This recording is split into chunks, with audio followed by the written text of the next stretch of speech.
आपल्या महान भारत देशात आणि छत्रपती शिवरायांच्या, शाहू फुले आंबेडकरांच्या पुरोगामी महाराष्ट्रात सुद्धा आपण बघत असाल की कोलकाता, बदलापूर येथे आपल्या ज्या स्त्री आहेत, महिला आहेत, आया बहिणी आहेत आणि त्यातल्या ज्या लहान लहान मुली 3-4 वर्षासुद्धा त्यांच्यावर सुद्धा अत्याचार वाढलेले आहेत। काही नराधाम त्यांच्यावर बलात्कार करत आहे।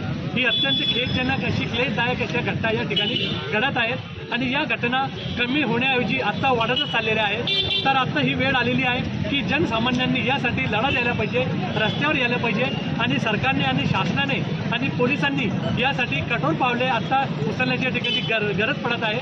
आता आपण बघत असाल की जे काही इस्लामिक राष्ट्र आहेत त्या ठिकाणी शरिया कानून लागू आहे, मुस्लिम इस्लामी शरिया कानून। त्या ठिकाणी बलात्कार नावाच्या गोष्टी होत नाही।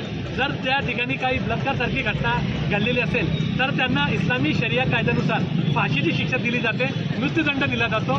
त्याचप्रमाणे आता आज आम्ही या ठिकाणी जे आंदोलन केलेलं आहे, निदर्शने केलेले आहेत आणि आम्ही आज महामहिम राष्ट्रपती साहेबांना, महामहिम जिल्हाधिकारी जळगाव यांच्यामार्फत निवेदन पाठवणार आहोत आणि आम्ही त्याची मागणी केलेली आहे की ज्याप्रमाणे इस्लामी राष्ट्र शरिया कानूनप्रमाणे बलात्कार्यांना जी नराधामांना शिक्षा दिली जाते फाशीची, त्याचप्रमाणे आता वेळ आलेली आहे की आपल्या भारतात सुद्धा इस्लामी शरिया कानूनप्रमाणे जे नराधाम आहेत त्यांना लवकरात लवकर फास्ट ट्रॅक कोर्टात खटला चालून त्यांना फाशीची शिक्षा देण्यात यावी अशी आम्ही या सय्यद मियां भैया फाउंडेशन मार्फत या ठिकाणी मागणी केलेली आहे। आणि मला खात्री आहे की राष्ट्रपती सुद्धा एक स्त्री आहेत, सामान्य स्तरातून त्या वरती आलेल्या आहेत, त्या सुद्धा आमच्या मागणीची दखल घेतील आणि हे जे नराधाम आहेत त्यांना फास्ट ट्रॅक कोर्टात खटला चालून त्यांना फाशी शिक्षा देण्यात येईल।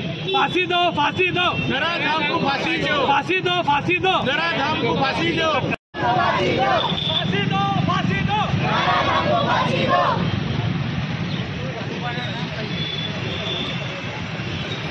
झालीच पाहिजे, झालीच पाहिजे, झालीच पाहिजे, झालीच पाहिजे, झालीच पाहिजे, फाशी दो, फाशी दो, फाशी दो, फाशी दो, फाशी दो, झालीच पाहिजे, झालीच पाहिजे, फाशी दो, फाशी दो, फाशी दो।